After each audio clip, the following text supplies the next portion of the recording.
विदेश त जानुपर्छ है। के हो यो खाजा खानु भएको? मासु हो? ए भैया व्हाट्सअप ठिक मला daddy ट्याटिङ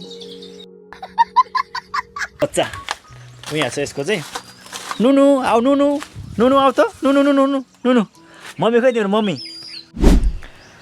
so good morning guys, the new day new blog, सबैजनालाई स्वागत छ मेरो ब्लगमा। सो अहिले म चाहिँ गाउँमा छु। म अस्ति भर्खरै काठमाडौँबाट आएको थियो। अब अलि धेरै थाकिरहेको छ मलाई, किन भन्दाखेरि म धेरै लङ टर्म यात्रा गर्दैन कि ट्राभल गर्दैन, त्यही भएर अलिअलि थाकिरहेको छ। सो हेर्नुहोस् यता वातावरण यस्तो क्लिन मोमेन्ट छ। अब गाउँमा हुँदाखेरि चाहिँ एउटा के रिल्याक्स के फिल चाहिँ मलाई आनन्द हुन्छ भन्दाखेरि क्लिन मोमेन्ट हुन्छ, वातावरण एकदम सफा हुन्छ, हावाहरू चल्छ र तपाईँले ब्याकग्राउन्ड एकचोटि सुन्नुहोस् त कस्तो राम्रो आवाजहरू सुन्ने चराहरूको। एकदम क्लिन मोमेन्ट छ, वातावरण एकदम सफा छ। अब त्यसमा पनि मलाई एकदमै खुसी लाग्छ गाउँमा आउँदाखेरि। सो अब हेर्नुहोस् पुरै खेदै खेद्छ। अब यहाँ भने चाहिँ पहिला हामी एकदमै बचपनको याद आयो मलाई चाहिँ। पहिला म स्कुल हिँड्थेँ यसरी। यो गाउँ भनेको पहिला म बचपन बिताउने गाउँ नै हो र अहिले पनि छु। सो अब यसमा चाहिँ मलाई अब पहिले चाहिँ हामी यो ठाउँमा कसरी खेल्थ्यो, माटो धुलोहरू कसरी खान्थ्यो हामीले। यो पुरै यो माटो छ नि त योहरू। यो यसमा चाहिँ पहिला हामी यस्तो खेल्थ्यौँ नि होइन, यो धुलोमा आमामामा। अब हामी यही बाटो हुँदै स्कुल जान्थ्यौँ सानो हुँदाखेरि। अब बचपनको याद सम्झिँदाखेरि चाहिँ एकदमै खुसी लाग्छ, किन भन्दाखेरि त्यो पल चाहिँ कसरी गयो भन्ने कुरो चाहिँ अहिले चाहिँ आएर चाहिँ ओहो भन्ने टाइपको चाहिँ हुँदो रहेछ। र आज म घुम्नेवाला छु मेरो सबै गाउँमा र एकैछिन पछाडि उता म जानेवाला छु। अब दाई पनि उता दाई हुनुहुन्छ, त्यहाँ एकछिन जानेवाला छु। अब लेट्स सी द गाउँको मोमेन्ट कस्तो हुँदो रहेछ हेर्नुहोस् है त। यो चाहिँ पहिलेदेखि नै यस्तै हो। अब यसको चाहिँ के भएको खोइ, अब सिङ चाहिँ आएको छैन रहेछ, यस्तो पनि हुँदो रहेछ भनेको। रबर जस्तो के छाला मात्र, यो चाहिँ छालले मात्र अड्किरहेको छ यसको चाहिँ। के भयो धेरैजना मान्छेले यो देखेर हाँस्छन् कि अब के भयो यस्तो कमेडी मी भन्छ बिचरा। के यसको छालाले मात्र यहाँ अड्किरहेको छ कि ड्याड्याउ ट्याटिङ निनी बच्चा उहाँ छ यसको चाहिँ नुनु मम्मी खै तिम्रो मम्मी आऊ मम्मी खोइ प्यान्ड्याउ आऊ आउने नि। कस्तो खेल्न मन लाग्छ योहरू हेर्नुहोस् त, यो दामी छ है। उहाँ खोइ तिम्रो मम्मीहरू त ल जाऊ तिम्रो मम्मीसँग जाऊ। कति न गर्दो रहेछ so guys we can see the view. यहाँ मकै छ, एकदमै नेचुरल भ्यू। अब एकदमै यहाँ करेसा बारी छ हाम्रो मम्मीको। यो चाहिँ हाम्रो करेसा बारी हो। उता हेर्नुहोस् उता चाहिँ गाउँहरू छ। गाउँमा आउँदाखेरि चाहिँ यो चाहिँ मलाई एकदमै धेरै खुसी लाग्ने कुरा चाहिँ एकदमै खुसी के भन्दाखेरि एकदमै वातावरण नै क्लिन हुन्छ कि हावाहरू सरल चलिरहेको हुन्छ। पछाडिको ब्याकग्राउन्ड हेर्नुहोस् त एकदम हरियाली, जताततै हरियाली। अब बयान नै गर्न सक्दैन म त के भन्ने त। सो अलराइट गाइज म चाहिँ निस्क्यो, अबदेखि उता जान्छु म चाहिँ उता दाई भाटामा। उता चाहिँ दाई काम गर्दैछु भन्ने सुनेको थियो। अब गाउँको नेचुरलहरूले हेर्नुहोस् उता चाहिँ काम गर्दै हुनुहुन्छ एकजना दाई र त्यहाँ जान्छु। अब त्यहाँबाट पनि म फेरि फर्किनेवाला छु र कस्तो हुन्छ आजको हरेक भिडियो चाहिँ म तपाईँलाई यही भिडियोमा देखाउनेवाला छु। अब हेर्दै जाउँ के हुन्छ। So let's see the village town. उता चाहिँ गोरु जोत्दै हुनुहुन्छ, एकदम नेचुरल क्लिन भोइस। हेलो सम्धी ओके। सो म त्यहाँ जानेवाला छु, त्यसपछि म फेरि फर्केर आउनेवाला छु। अब त्यो दाई अब अस्ति मैले दाईलाई भनेको थिएँ कि हामीसँगै भेट्नुपर्छ भनेर। अब अहिलेसम्म कुरा चाहिँ भएको छैन। उहाँ फेरि भर्खर लाउरे हो फेरि उहाँ चाहिँ। त्यसपछि हामी एकचोटि भेट्छु, मैले उहाँले भनेको थियो तर भेट्न चाहिँ भएको छैन। हिजो पनि मैले देखाएको थियो। एक्चुअली जाउँ त्यसपछि के गर्दै हुँदो रहेछ सरप्राइज भनेर। अरे यार कैसे लोग रहते हैं यार यहाँ पर, चलो तुमको पागल कुत्ते का गाड़ी उठा के ले जाएगा बता रहे हैं। सो यो बाटो चाहिँ हेर्नुहोस् एकदमै क्लिन छ। अब पहिला हामी यो स्कुल हिँड्थ्यो हेर्नुहोस् यो बाटोमा, उता काम गर्दै यता घर, उता चाहिँ मेरो घर छ र म चाहिँ यहाँ छु।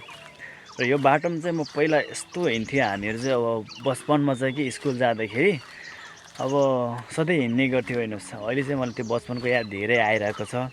अब एउटा कुरो चाहिँ मलाई के ठ्याक्क याद आयो भन्दाखेरि योभन्दा 5, 7, 8 वर्ष अगाडि हामी स्कुल जान्थ्यो अनि हाम्रो चाहिँ अब मर्निङमा ट्युसन हुन्थ्यो कि हाम्रो 4 बजे हुन्थ्यो। 4 बजे भनेको एकदमै त्यो जाडो समयमा बच्चा मात्रै उठ्नै सक्दैनथ्यो हामी।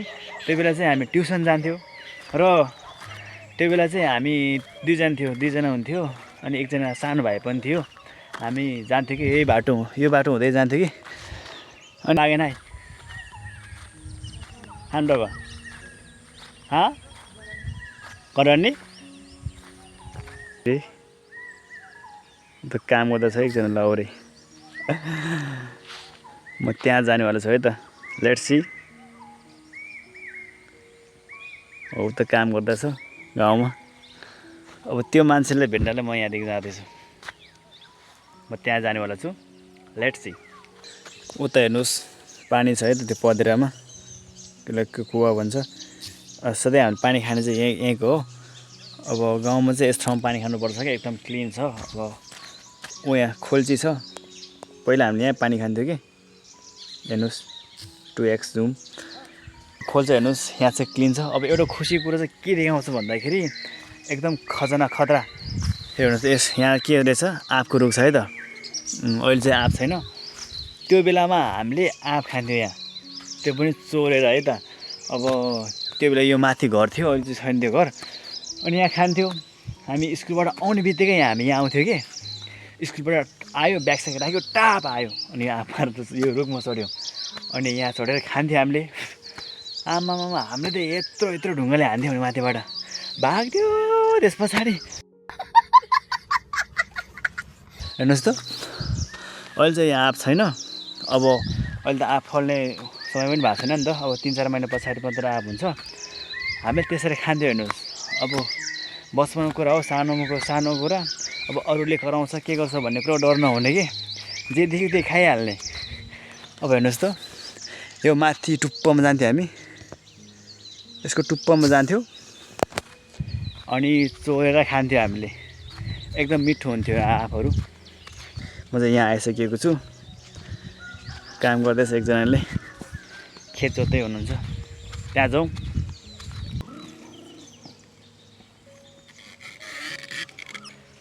म चाहिँ यहाँ आएको छु दाइभाटामा। अस्ति म अघि तपाईँले हिजो अघि भनेको थियो, ओइ हो मेरो दाइ चाहिँ। हेलो गरिदिनु। Hello okay. सो अब म नि जोताउँ क्या हो, फेरि तर्सेर भाग्यो भने त खत्तम हुन्छ। फेरि तर्सिन्छ कि। काठमाडौँ अब भोलि पर्सि जाने हो। काठमाडौँ जाने किन, काम गर्नु हो कि? ए कि विदेशतिर जाने? पासपोर्ट रिन्यू गर्ने। हजुर विदेश त जानुपर्छ है। के हो यो, खाजा खानु भएको? मासु हो? माछा मार्दै खाँदै हो। बबाल छ गाउँमा, माछा खाने, मासु खाने। खेत जोत्दै हुनुहुन्छ दाइले। उहाँ हेर्नुहोस् भ्यू, उता जङ्गल छ, यता घरहरू छ। उता तपाईँले ब्याकग्राउन्ड सुन्नुहोस् त, कस्तो दामी छ ब्याकग्राउन्ड। चराचुरुङ्गीहरू, ओ माई गड क्या दामी के। फेरि को आयो? ए भैया व्हाट्सअप ठिक मला। यो त भाइरल मान्छे त हाम्रो उठा। अनि भेनाज पनि जाने भनेको थियो त। अनि खोइ काठमाडौँ जाने भन्नुभएको थियो हाम्रो भेनाजु के।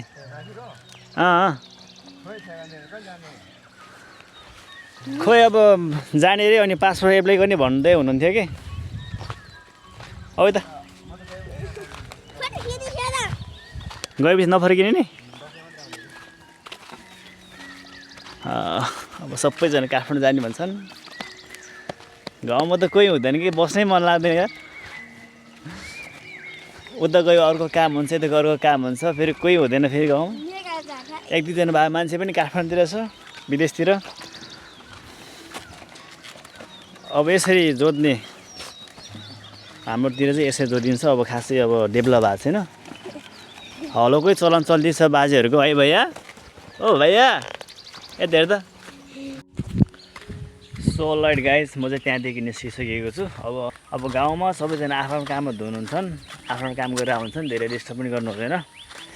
अब दाइ चाहिँ खेत जोतिरहेको रहेछ। अब म चाहिँ यहाँदेखि निस्केको।